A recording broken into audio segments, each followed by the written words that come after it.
salaamaaleykum mbokki internet yi ñuy bàyyi xel ci jàmm ji info ñu ngi leen di nuyu beneen yoon di rafetlu seen teewlu ñu leen dalal ci seen émission sociétale tey ñu am comme gan monsieur Saourou Sène nga xam ne moom mooy secrétaire général bu syndicat autonome des enseignants du moyen et du secondaire du Sénégal di SAEMS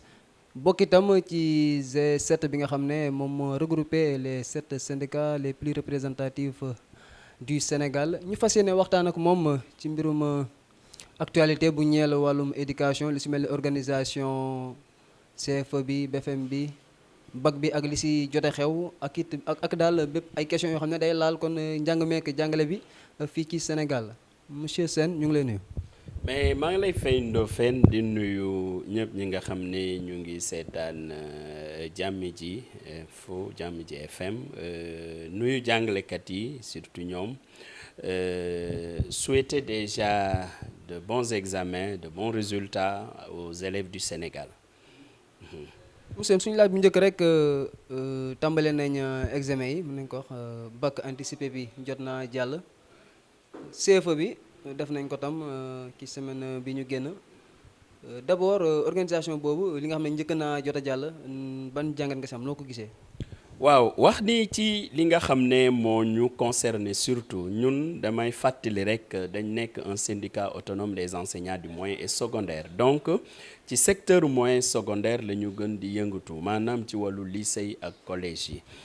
gis ni nag li nga xam ne jot na faa xew en termes d'examen c'est les anticipés de philosophie alors ñu fàttali rek anticiper philosophie bu mu waree commencer c'était pas sans difficulté pour la bonne et simple raison que am na un collectif des professeurs de philosophie bi nga xam ne à un moment donné dañu décider woon même le jour de l'anticipé de philosophie tenir conférence de presse pour bañ a bokk ci l'examen boobu li ko waraloon rek mooy bassin de correction yi nga xam ne office du bac def ko créer te li tax ñu créer ko aussi lu ñëpp xam la mooy que ñoom dañ jàpp ni amuñu suffisamment de professeurs de philosophie pour corriger loolu moo tax ñu ériger woon ay bassin de correction alors bu ñu toogee ak ñoom waxtaan ak ñoom d'abord office du bac ci présence su collectif bi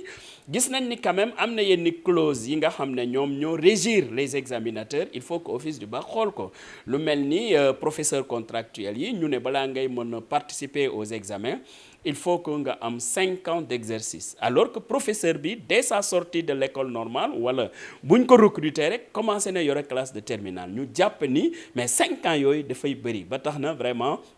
jëlee nañ ko ci nombre 5 ans indi ko ci 2 ans ce qui fait que nombre de correcteurs yi normalement di la war a mën a yokk foofu mais n'empêche quand même des na ba léegi mais li nga xam ne mooy ensuite yeneen professeurs yi nga xam ne lu bëri ci ñoom et ça c'était paradoxal parce que autant ñu wax ni dañ manqué correcteur autant am na professeurs yu bëri yoo xam ne convoqué wuñu leen woon ci bac bi ñu gis ni donc il faudrait que mu am un travail de recensement objectif et exhaustif qui permettent à ce que ñu cerner mais le périmètre des enseignants en philosophie pour que xool le maximum nan la ñuy demee au premier tour bu ko defee après ñu gérer deuxième tour bi finalement vraiment ak disponibilité directeur de l'office du bac ak ouverture d'esprit on a trouvé un fort consensus avec les professeurs de philosophie et la direction donc de l'office du bac loolu moo tax quand même ñoom ñu daal di nangoo bàyyi lépp ci suuf daal di ànd ak ñoom corriger bac bi pour le reste c'est l'élémentaire yooyu d'habitude c'est des questions yoo xam ne nos collègues de l'élémentaire Souleymane Diallo Abdou Fati et autres ñoom vraiment dañ koy porter bu baax gis nañ nag li xew Guédiawaye ak ndox yi nga xam ne dafa bëri ci l'école ak épreuve yi nga xam ne quelque part am na fu ñu wax ni am na quelques jafe-jafe waaw ci mathématique bi bon loolu waa élémentaire normalement war nañ ko gérer mais li jëm ci ndox mi rek damay fàttali am na travaux yoo xam ne dañ nekk dans la zone travaux yooyu du rek dafa taw rek ndox mi daal di yegg si foofu ci l'école bi déedéet dafa am je crois bien foo xam ne dafa dagg finalement ndox mi nuñ ko canaliser woon ci travaux yooyu ci bus bu mag bi war a rallier Dakar à Guédiawaye je crois que foofu la ndox mi jógee daal di surprendre tout le monde à l'école man noonu lañ ma ko waxee noonu laa ko jàppee maintenant loolu aussi dafay laaj rek ñu gën a yokk matuwaay yi gën a sécuriser l'espace scolaire parce que moment d'examen dafa nekk moment bu sensible xale bi warul am beneen préoccupation lu dul concentré wu ci épreuve yi nga xam ne moom la war a def te je crois que ceux qui sont concernés par cette situation notamment le ministère de l'éducation dina gën a mën a jël matuwaay yi nga xam ne dinañu permettre ñu éviter à ce qu'il y ait des situations de dérapage. ñu ko léegi ministre bi jot na génn sax ba def ci ab déclaration indi ay précision ndax loolu satisfaire. waaw xam nga même pour dire vrai suivre ma ministre bi bu mu waxee ci loolu mais man en tant que responsable syndical bi ma gisee ci réseaux sociaux yi ñu génne lépp ndox yeeg tout ça là mais dama ne c'est un devoir pour moi d'aller voir même si ce qui était concerné c'est l'élémentaire mais c'est des enseignants et par conséquent donc war nañ mun a xam ci ban situation la mbir moomu xewee et bi ñu gëstoo nag ci lañ ñu wax exactement li xew je peux considérer sans vouloir chercher des excuses pour qui que ce soit que c'est un incident qui est arrivé dans la zone avec ndox yooyu yegg si mais nag aussi il faut ñuy waxante dëgg en tant que sénégalais am na yoo xam ne jarul ñu koy tawi parce que boo génnee image boobu mel ni Sénégal yëpp mel noonu aussi ma damay jàpp ni c'est pas objectif te man du ma porter gant quand il s'agit de taper de dire les choses moi je les dis tel que je le sens tel que le SAEM me le demande de le faire jarul ñu koy tawi di ko yeggee foo xam ne comme si tout le Sénégal était dans cette situation là ça c'est pas vrai c'est une zone donte zone boobu aussi war nañu jàpp ni loolu war nañu liggéey ba loolu bu mu leen daal ñi war a jël responsabilité boobu pour éviter loolu ñooñu aussi il faudrait que ñu xam ni l'État c'est au jour le jour il faut que tout c'est au quotidien là bëgg a wax toute la gestion doit être au quotidien c'est la vigilance un peu partout et surtout pour un secteur aussi sensible que celui de l'éducation. ndax ànd nga kon ñi naan puisque am na erreur épreuve boobu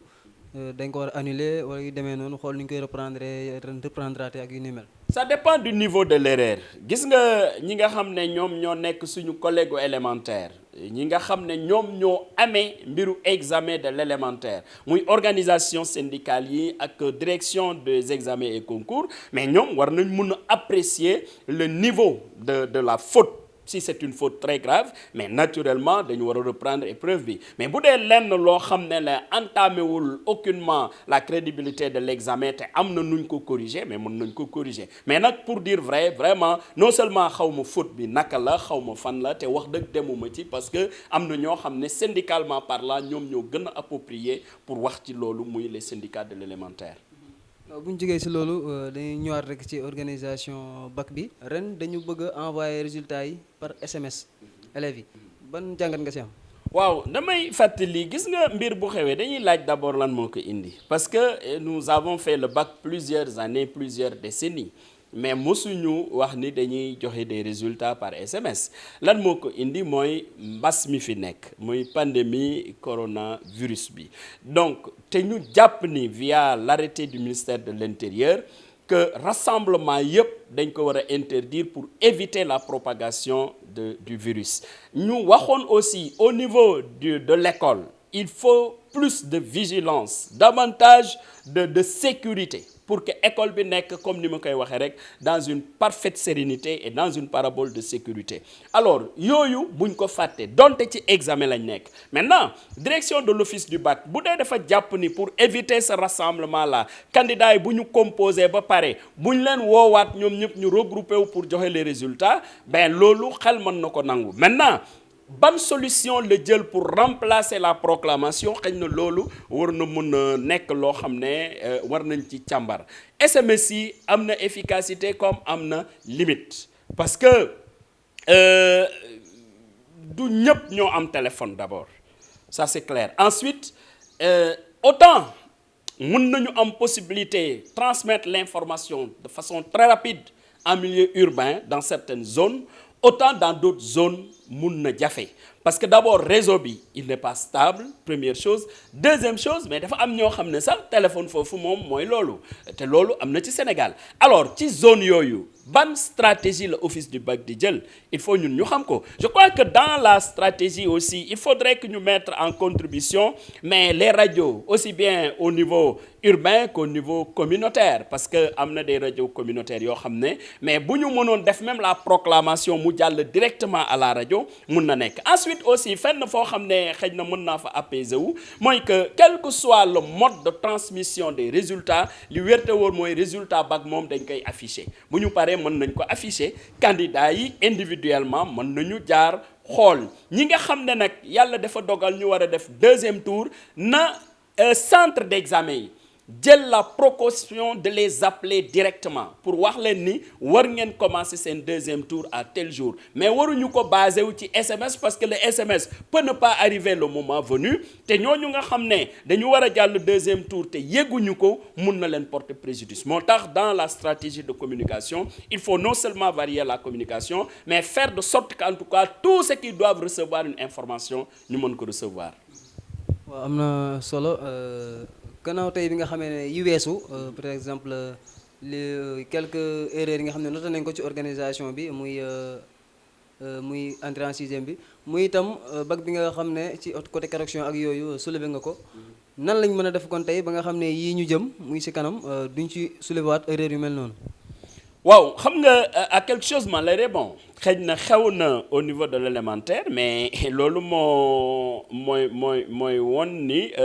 direction des examens et concours war na gën a doubler de vigilance te pendant qu'on y est il faudrait que ñu xool les épreuves du bac globalement les épreuves du brevet de fin d'études moyennes pour en tout cas sécuriser pour que mu bañ a am benn erreur parce que xëy na erreur nag l'erreur est humaine comme on a l'habitude de le dire mais liy jafe nag mooy nga persister dans l'erreur parce que bu dee épreuve wu entrée en sixième yi ou CFE bi am na erreur ñu ñëwaat ci BFEM bi mu am erreur ñu ñëwaat ci bac bi mu am erreur mais dafay daal di wane leneen te loolu kenn waru ko ñaan yàlla ñëpp ñi nga xam ne ñoom la mbir mi soxal war nañ mun a travailler gën a vigilant pour que erreur yooyu nga xam ne constaté nañ ko ci CFE bi mais ñu bañ ko constaté ci brevet bi ak ci baccalauréat bi sinon seen crédibilité day entamé wu bu baax a baax. Saourou Sène G7 bi nga nekk te SAEMS bokk ci di sa syndicat gëj nañ leen dégg ngeen def yëngu ndax Covid 19 bi moo ko waral kese wala dafa am revendication yoo xam ne dañ ko satisfaire wala Covid 19 juste da ngeen di xaar le temps Covid 19 bi. waaw mais G7 xam nga G7 je suis désolé de le dire dafa am problème mu fonctionnement amuñu structuration.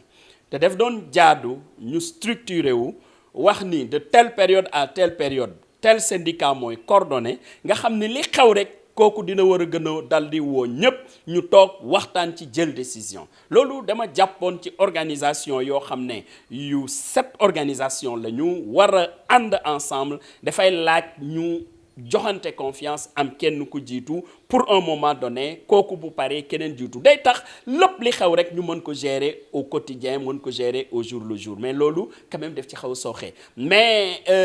de là à considérer que G7 aussi dafa noppi ranger ses affaires moi je crois que non pour la bonne et simple raison que par rapport à la question des surimpositions mais ñëpp dégg nañ réaction yi nga xam ne ñun am nañ ko en tant que membre du G7 en tant que syndicat autonome des enseignants du moyen secondaire grâce à la presse patriotique de notre pays mais relevé nañ devant l'opinion toutes les difficultés en ce qui concerne la question des impôts ou j'allais dire des surimpositions te loolu quand même liggéey la boo xam ne def nañ ko te fruit bi léegi ñu gis ko pour la bonne et simple raison que sorti yooyu mais tax nañ gouvernement au Sénégal mu convoquer direction des impôts et domaines convoquer la direction de la solde ñu def une réunion de partage pour dem vers des propositions concrètes yi nga xam ne dinañ alléger cette situation de surimposition ñu ngi xaar après rencontre boobu nga xam ne ñoom tenir nañ ko mardi passé mais ñu convoqué ñu partagé ak ñun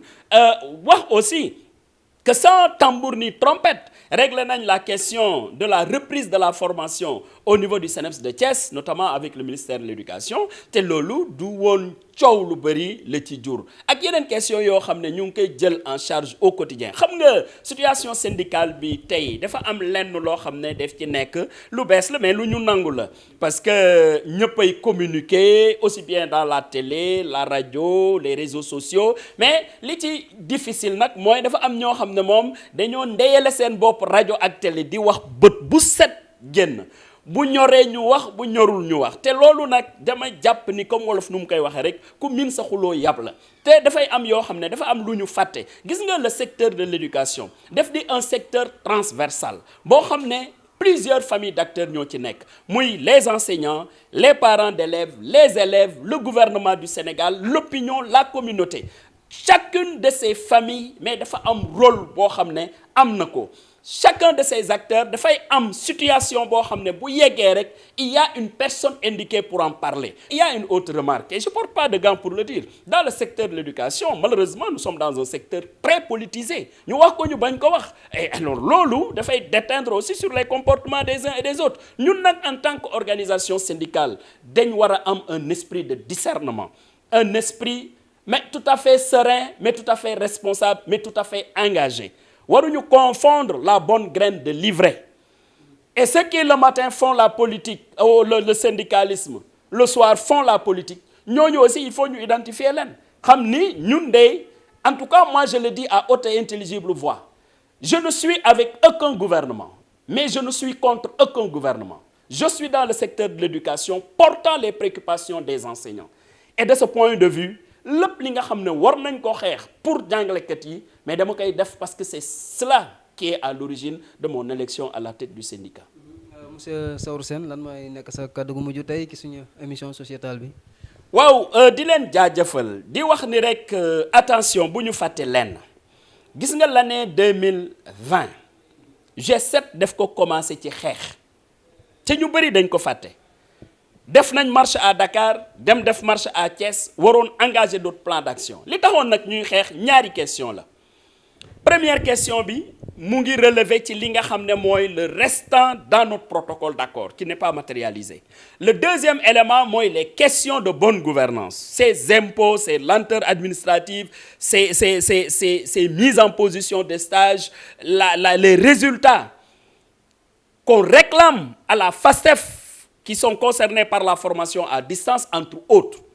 loolu taxoon nañu sumba xeex mais xeex bi li ko stoppé ñëpp xam nañ ko mooy Covid-19 bu ñu analyser arrivée virus bi ñu ne attention quand Rome brûle tout le monde devient soldat nañu teg lépp ci suuf le seul combat qui vaille c'est la lutte contre la Covid-19 ñu nangu loolu ba pare créer un fonds de solidarité pour la lutte contre la Covid-19 ba pare bu ñu waxee dañuy reprendre les enseignements apprentissages ñu ne gouvernement bi nous sommes disponibles un formidable élan avec tous les risques yi nga xam ne noté nañ ko gis nga loolu élan boobu ñu amoon disponibilité boobu ñu am moment bi patriotisme boobu ñu wone en tant qu'agent de l'État patriotisme boobu la ñuy encadrer ba yàlla fu muy yemmale pandémie bi ñu dellu nag ci li nga xam ne la ñuy nekk te buñ ci delloo nag nañ Sénégalais comprendre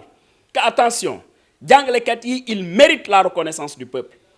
parce que dans les moments les plus difficiles ils ont été à côté du peuple et c'est important pour nous tous en tant que Sénégalais d'abord et en tant qu'agent dans un secteur aussi important aussi stratégique que celui de l'éducation gis nga message boobu le moment venu dinañ ko porter mais fii ñu toll nii wax dëgg bëgguñu mukk ci biir mbas mi ñu dolli ci Sénégalais yi jéppi ñu suñu liggéey yépp mooy éviter loolu le moment venu nag comme ni ma ko waxee woon sànq la pertinence de toute chose dépendant de son opportunité l'opportunité se présentera parce que nag bu xaw ma wolof day naan bu dox jeexul waaxu sil du jeex le moment venu mais yiñ ciy war a porter incha allah dinañ ko porter di remercier nag la presse rawatina seen organe parce que liggéey bi ngeen di def Sénégal yépp ngeen koy defal je crois que c'est très important dans ces moments que la presse sénégalaise soit à l'écoute des Sénégalais, que la presse sénégalaise relaie de façon objective les préoccupations du peuple sénégalais. Et ce n'est qu'à ce moment-là et par ces médiums que nous serons dans la co-construction d'un Sénégal émergent. jaajëf monsieur Saourou Sène ñu ngi lay jaajëfal bu baax di fàttali ne yow yaay secrétaire général bu syndicat autonome des enseignants du moyen secondaire du Sénégal bokk itam ci G7 bi nga xam ne mooy regrouper 7 syndicats les plus représentatifs yaakaar naa waxtaan bi ñu fi seq am na solo tey dina amal njëriñ internautes yi nga xam ne ñu ngi doon bàyyi xel di leen jaajëfal di leen jox dig daje lu yàggul dara rek ak beneen invité.